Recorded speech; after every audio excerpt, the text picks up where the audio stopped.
Kamareddy university మంచి భవిష్యత్తు కోసం తెలుగు విద్యార్థులు ఇష్టపడే యూనివర్సిటీ. కాల్ 9059052378 9059052379. పెహల్గామ్ అటాక్ మనందరి మనసులు కుమిలిపోతుందన్నమాట. ఆ బాధకి ఎలాగైనా కౌంటర్ అటాక్ ఇవ్వాలి, మనమే వెళ్ళి ఇచ్చేద్దామన్నట్టు ఉంది మన అందరు ఇండియన్స్కి. వెళ్ళి మీ మోడీకి వెళ్ళి చెప్పుకో అని అన్నారంటే చూడండి, అలా ఎంత ధైర్యం వాళ్ళకి. అసలు మనం ఏం చేయలేమన్నా ఇదా, ప్రశాంతత కోసం వదిలేస్తుంటే వాళ్ళు చెలరేగిపోతున్నారు. దీనికి సరైన గుణపాఠం చెప్పాలి, సరైన గుణపాఠం జరుగుతుంది అని చెప్పి మనందరం ఆశిద్దాం.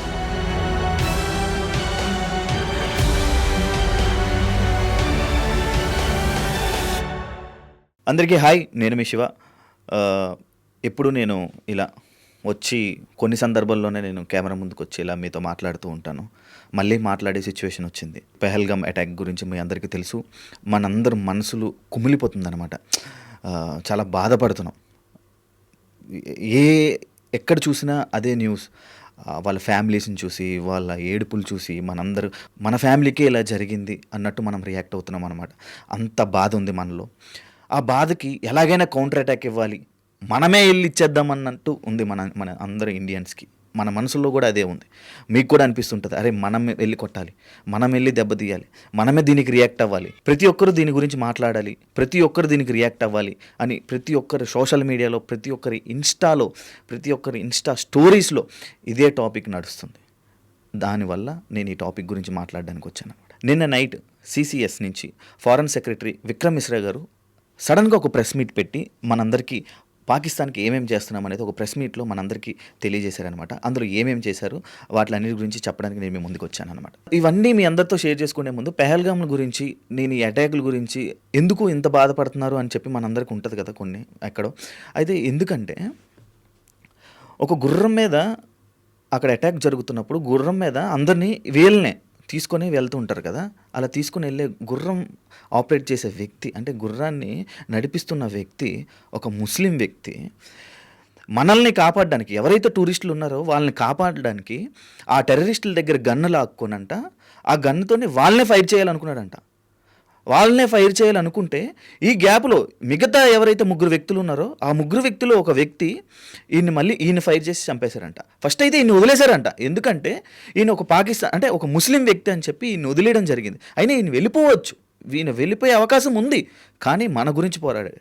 అండ్ అదే కాకుండా మనకి సోషల్ మీడియాలో వైరల్ అవుతున్న 2 వీడియోలు ఏవైతే వీడియోలు ఉన్నాయో ఆ వీడియోలు తీసింది కూడా ముస్లిమ్సే. అక్కడికి సంబంధించిన ఎవరో హెడ్స్ అంటే లైక్ ప్రెసిడెంట్లు ఎవరో అని చెప్పి హెడ్లు అని చెప్పి చెప్పడం జరిగిందనమాట. అంటే ఆ వీడియోలో వాళ్ళకి చెప్తున్నారు, అంటే వాళ్ళందరినీ కూల్ చేయడం జరుగుతుంది. కానీ ఇక్కడ ఏం జరుగుతుందంటే ప్రతి ఒక్క ముస్లింని, అంటే కొంతమంది వీడియోలు నేను చూడడం జరిగింది, ప్రతి ఒక్క ముస్లింని అనుమానిస్తున్నారు, ప్రతి ఒక్క ముస్లింని తిట్టుకుంటున్నారు. అది కాదు, అది కరెక్ట్ కాదు. మనకి ఎవరైతే అన్యాయం చేశారో వాళ్ళకి గురించి మాట్లాడాలి, ప్రతి ఒక్కరి గురించి మాట్లాడకూడదు. అండ్ ఎందుకు ఇది మాట్లాడుతున్నానంటే నిన్నే ఒక సోషల్ మీడియాలో నేను ఒక రీల్ ఇలా చేస్తుంటే ఒక రీల్ నాకు వచ్చింది. సోకాల్డ్లో ఒక మంచి ఫేమస్ ఇన్ఫ్లుయెన్సరే ఆయన అంటున్నాడు, ఒక 4 ఫోటోలు ఒక ముస్లిమ్స్ వ్యక్తులు ఇన్ఫ్లుయెన్సర్స్ ఫొటోస్ పైన పెట్టి వీళ్ళ వల్లే ఇక్కడ అటాక్ జరిగిందని చెప్పాడు. అంటే నువ్వు ఒక ఇన్ఫ్లుయెన్సర్ అయి ఉండి జనాలు నీ మాటలు వింటున్నారంటే ఇలాంటివా నువ్వు చెప్పేది? ఇలాంటి మాటలు చెప్తే ఏమిద్దామని, ఏం మెసేజ్ ఇద్దామని? ఇప్పుడు వీళ్ళని చెప్తారు, బయట వీళ్ళు పొద్దున్న ఏదైనా వీడియోస్ చేసుకుంటే ఇండస్ట్రీలో మంచి బతకాలనుకుంటున్నారు. వాళ్ళు బయటికి వెళ్తే ఏమంటారు? వాళ్ళని టెర్రరిస్టులా చూస్తారు. వాళ్ళని టెర్రరిస్టులతో ఏంటి? ఎప్పుడు అంటే ఇలాంటివి చేస్తున్నారనమాట. అది తప్పు. అలాంటివి చేయకండి దయచేసి. అంటే ఇక్కడ మన కాపాడిన ముస్లిం సోదరులు కూడా ఉన్నారు, అందరూ అలా కాదు అని నా అభిప్రాయం. అంతే, నా అభిప్రాయాన్ని మీకు షేర్ చేసుకున్నాను. అయితే మన కౌంటర్ అటాక్గా మన వాళ్ళు ఏమేమి చేశారంటే ఫస్ట్ SAARC అండ్ SVES అని చెప్పి వీసాస్ని క్లోజ్ చేశారనమాట. అంటే దీనివల్ల ఏమి నష్టం అంటే వాళ్ళ నుంచి మనకి రాకపోకలు బంద్. అంటే అక్కడ ఉన్న వాళ్ళు మన దగ్గరికి రాలేరు. అంటే వాళ్ళ చుట్టాలు కానీ వాళ్ళు స్థిరపడిన వాళ్ళు ఇక్కడ ఉంటారు మన ఇండియాలో. ఆల్రెడీ సెటిల్ అయిపోయిన వాళ్ళు, పాకిస్తాన్ వాళ్ళు సెటిల్ ఎవరైతే అయిపోయారో వాళ్ళని చూడడానికి కానీ, లేకపోతే హాస్పిటల్‌కి అంటే మన దగ్గర ట్రీట్మెంట్ చాలా బావుంటది. హాస్పిటల్స్ ఖర్చు కూడా చాలా తక్కువ అనమాట. వాళ్ళకి అలా కాదు, చాలా రేట్లు ఎక్కువ. ఎందుకంటే అది డెవలపింగ్ కంట్రీ. అంటే ఇంకా డెవలప్ అవుతుంది. ఇలా వీళ్ళేమో ఇలాంటి పనులు చేసి, ఇలా కెలుక్కొని అవి కూడా పోగొట్టుకుంటున్నారు. అందులోని ఇది ఒకటోదనమాట. ఈ వీసాస్ పోగొట్టుకోవడం వల్ల వాళ్ళు ఇక్కడికి రాలేరు. ఇంకా వాళ్ళు మన ఫ్యామిలీని 48 గంటల టైం కూడా ఇవ్వడం జరిగింది. 48 గంటల్లో వాళ్ళందరూ ఇక్కడ ఇండియా నుంచి ఖాళీ చేసి వెళ్ళిపోవాలి. ఎవరు అఫీషియల్స్‌తో సైతం. అంటే వాళ్ళకి సంబంధించిన ఒక పర్సన్ ఉంటాడనమాట.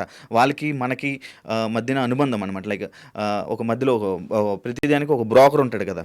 మనకి ఇప్పుడు లైసెన్స్‌లు చేయించడానికి వెళ్తున్నప్పుడు ఒక బ్రోకర్ ఉంటాడు.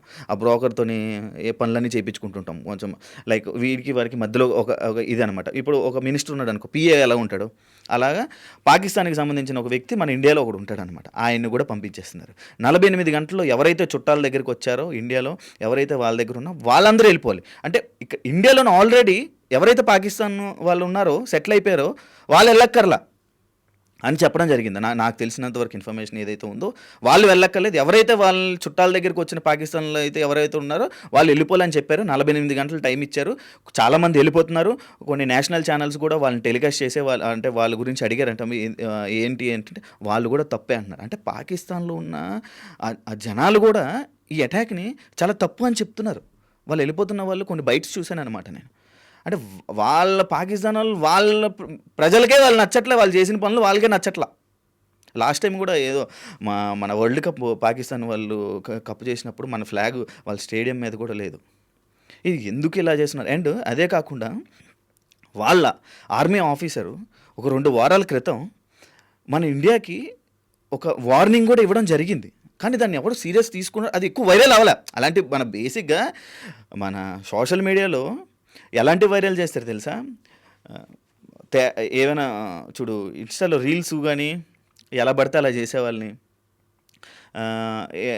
ఎక్స్పోజింగ్ చేసే వీడియోస్ కానీ, లేకపోతే అమ్మాయిలవి కానీ, ఇలాంటివి అంటే పోస్టులు అమ్ముకునే వాళ్ళవి, ఇలాంటి వీడియోలు వైరల్ చేస్తారు.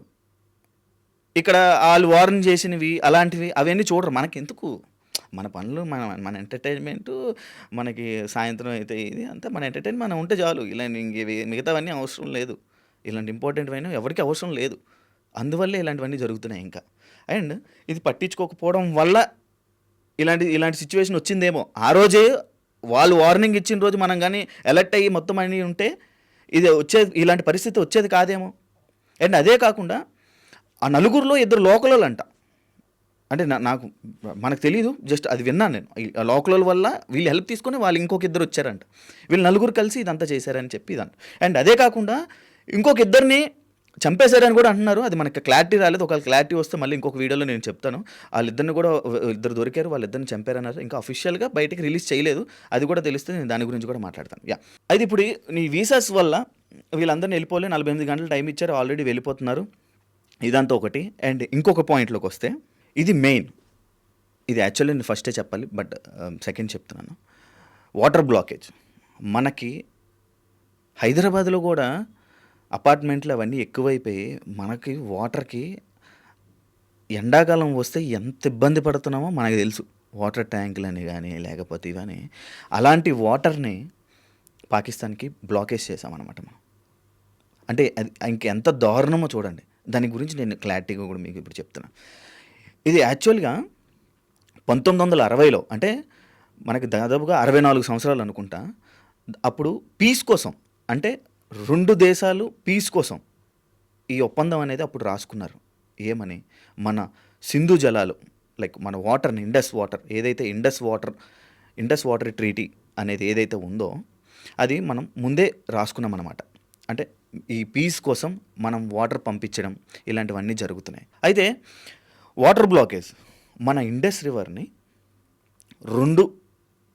రెండు భాగాలుగా విడదీసామన్నమాట. ఒకటి ఈస్టర్న్ రివర్, వెస్టర్న్ రివర్. ఏదైతే ఈస్టర్న్ రివర్ ఉందో అది మనకి, ఇంకోటి వెస్టర్న్ రివర్ ఏదైతే ఉందో అది పాకిస్తాన్ వాళ్ళకి. ఇది కూడా ఎందుకు డివైడ్ చేశామంటే పీస్ కోసం. 1960లో 64 సంవత్సరాల క్రితం, అంటే పీస్ కోసం, 2 రాష్ట్రాల పీస్ కోసం. మనం ఎప్పుడూ కొట్టుకొని సస్తనే ఉంటాం కదా. కొంచెం ప్రశాంతంగా ఉండడం కోసం వాళ్ళకి వాటర్ ఇస్తున్నాం అనమాట. ఆ ఒప్పందం ప్రకారంగా వాళ్ళకి వాటర్ ఇవ్వడం జరిగింది. కానీ వీళ్ళు ఇప్పుడు కెలుక్కోవడం వల్ల ఈ వాటర్ని, ఈ 2 భాగాలు ఏదైతే ఉందో ఆ వెస్టర్న్ది కూడా ఆపేయడం జరిగింది. ఇప్పుడు మొత్తం ఆల్రెడీ ఇది వెంటనే అంటే ఎప్పుడైతే ఆయన వచ్చి మీటింగ్ జరిగి వెంటనే అన్నారో వెంటనే ఇది ఆపేశారు. ఈ వాటర్ అండ్ రోడ్డుకి సంబంధించింది మొత్తం వేస్ అన్ని ఆపేయడం జరిగింది. ఈ వాటర్ బ్లాక్ చేయడం వల్ల ఎలాంటి పాకిస్తాన్ వాళ్ళు ఎలాంటి ఇబ్బందులు ఎదురవుతారో తెలుసా? దాని గురించి నేను మీకు చెప్తాను. ఫస్ట్ ఎడారి అయిపోతుంది. వాళ్ళకి తాగడానికి గుద్ద కడుక్కోవడానికి కూడా నీళ్ళు ఉండవు ఫస్ట్. రెండోది వాళ్ళ జంతువులు లేకపోతే పంటలు ఇలాంటివన్నీ ఉంటాయి, వాటికి వాటర్ ఉండదు. ఇంకా వాళ్ళకి అంటే వాళ్ళ భూములన్నీ ఎడారైపోతుంటాయి. అప్పుడప్పుడు మనకి వర్షాలు పడకపోతే భూములు బద్దలైపోయి లేక చూపించి నన్ను న్యూస్లో చూపిస్తుంటారు చూసా, ఆ విధంగా అయిపోద్ది అనమాట. అంటే ఇంకా దాని గురించి తలుచుకుంటేనే ఎలా ఉంటుందో మీరు ఊహించుకోండి. మీ ఊహకే వదిలేస్తున్నాను. అలాంటిది మెయిన్ వాటరే వదిలేస్తున్నాను. అండ్ పవర్, అక్కడ పవర్ కట్లు, ఇంకా వాళ్ళు ఎలక్ట్రానిక్స్ కానీ ఏవి వాడుకోవడానికి కూడా ఉండదు. అంటే వాళ్ళ పరిస్థితులు ఇంకా వాళ్ళకే ఊహలకే వదిలేస్తున్నాం అనమాట. అలాంటిది అలా బ్లాకేజ్ చేసాం, వాటర్ని బ్లాకేజ్ చేయడం జరిగింది. అండ్ తాగడానికి మంచినీళ్ళు కూడా ఉండవు. అగ్రికల్చర్ చేసుకొని వాళ్ళు పంట వాళ్ళే పండించుకొని తిందాం అనుకుంటారు, అది కూడా జరగదు. అసలు వాటర్ అసలు వాళ్ళకి వాటర్ వెళ్ళేదే మన నుంచి, అది కూడా లేదు. అండ్ వాళ్ళు అన్నారు కదా, నేను ఏదైతే ఇందాక స్టార్టింగ్లో మీకు ఏదైతే చెప్పానో వాళ్ళ ఆర్మీ పర్సన్ ఏదైతే అన్నాడో, మన ఫైట్ దేని గురించో తెలుసా? కాశ్మీర్. మనకి కాశ్మీర్ కావాలి. ఆ కాశ్మీర్ అనేది ఇండియాది కాదు, అది మనది. మనం ఫైట్ చేస్తుంది కాశ్మీర్ కోసం. దీనికి ఎలా మంది అని చెప్పాలో నిరూపించి చూపిస్తాం అని చెప్పి వార్నింగ్ ఇవ్వడం జరిగింది. అంటే చూడండి, అంటే ఇప్పుడు ఇచ్చేశారు వాళ్ళు, ఏదో చేసేద్దాం ఏదో పీకేద్దాం అని అనుకుంటున్నారు, కానీ ఏం చేయలేరు. ఇప్పుడు ఏం చేసాం మనం?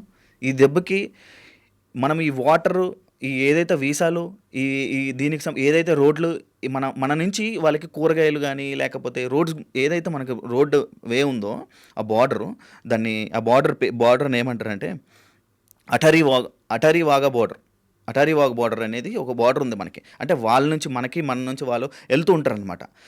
లేకపోతే మన నుంచి కూరగాయలు కానీ లేకపోతే నిత్యావసర ఇవన్నీ ఈ ఆన్ రోడ్ నుంచి వెళ్తుంటే అవన్నీ బ్లాక్ చేశారనమాట. ఆ బార్డర్ని కూడా బ్లాక్ చేయడం జరిగింది. ఇవన్నీ వెంటనే జరిగిపోయి దీనివల్ల కూడా వాళ్ళకి నష్టాలు ఉన్నాయి. ఇవన్నీ జరుగుతున్నాయి. అయితే ఈ రోడ్డు బ్లాక్ చేయడం వల్ల ఇది ఏదైతే ఈ బార్డర్ ఏదైతే అటారీ వాగ్ బార్డర్ ఉందో ఆ బార్డర్ని క్లోజ్ చేయడం వల్ల మన నుంచి వెళ్ళే నిత్యావసరాలన్నీ ఆగిపోవడం జరుగుతుంది. వాళ్ళకి తిండికి కూడా తికానా ఉండదు. అది అంటారు కదా మన అప్పట్లో, వాళ్ళకి భోజనం కూడా ఉండదు. ఇలాంటిది అవుతున్న టైంలో నాకు ఇంకొక ఇన్ఫర్మేషన్ ఏదైతే నాకు వచ్చిందో ఆ ఇన్ఫర్మేషన్ ఏంటంటే, పాకిస్తాన్ వాళ్ళు పిఎం అంట మన ఇండియా వాళ్ళకి కాంటాక్ట్ అవ్వడానికి ట్రై చేస్తున్నారంట. అర్జెంట్ ఒక మీటింగ్ పెట్టుకుందాం, ఇలాంటివన్నీ జరగకుండా చూసుకుందాం అని చెప్పి దీని గురించి కూడా ఒక ఇప్పుడే సర్క్యులేట్ అవుతుంది. దీని గురించి ఒక మీటింగ్ పెట్టుకుందామని చూస్తున్నారంట. ఇవన్నీ వద్దు అని చెప్పుకుంటున్నారంట. కానీ ఇది కంటిన్యూ చెయ్యాలా లేకపోతే ఇది ఆపేయాలా అన్నది మీ ఒపీనియన్ ఏంటో కింద కామెంట్ రూపంలో మీరు తెలియజేయండి. అండ్ ఇదే కాకుండా ఇంకొకటి, ఢిల్లీలోని ఎవడో అది మనకు తెలీదు, కేక్ పట్టుకొని వెళ్తున్నాడంట బార్డర్లో. కేక్ ఇక్కడ ఇంత జరుగుతున్నప్పుడు, అంటే నిన్న జరిగిన ఐపీఎల్ మ్యాచ్ ఏదైతే ఉందో సన్ రైజర్స్ ముంబై ఇండియన్స్లో, వాళ్ళు కూడా బ్లాక్ బ్యాండ్స్ పెట్టుకొని మ్యాచ్ స్టార్ట్ అయినప్పుడు ఆ సైలెన్స్ని అందరూ అంటే డ్యాన్సులు చేస్తారు. ఎవరు వాళ్ళు? Chair girls. యా, మన 4, 5, 6 వెళ్ళిపోతే చైర్ గర్ల్స్ ఎవరైతే ఉన్నారో వాళ్ళని కూడా ఆపేసి అందరూ శాంతం అంటే ఒక సైలెన్స్ని మెయింటైన్ చేస్తుంటే ఎవరో ఢిల్లీలో కేక్ పట్టుకొని వెళ్తున్నాడు సెలబ్రేషన్స్ చేసుకోవడానికి. అదే దేనికి? అది కూడా ఒక ముస్లిం వ్యక్తి. దేనికి? ఆ టైంలో ఏం అవసరం? అంటే ఇంకా ఇండియాలో ఇలాంటి వాళ్ళు చాలామంది ఉన్నారు. వాళ్ళందరినీ కూడా ఇప్పుడు పంపించేస్తారు. ఒకవేళ కానీ వాళ్ళు కానీ వెళ్ళకపోతే వాళ్ళందరినీ అరెస్ట్ చేశారంట. వాళ్ళందరిని అరెస్ట్ చేసి లోపలేస్తారంట. మొత్తం 5, కానీ మనకు తెలిసినవి 3 సర్క్యులేట్ అవుతున్నాయి. ఇంకా మిగతా 2 ఏం చేయబోతున్నారు అనేది మనకి కూడా ఇంకా అంటే నీట్గా మనకు ఒక క్లారిటీ లేదు.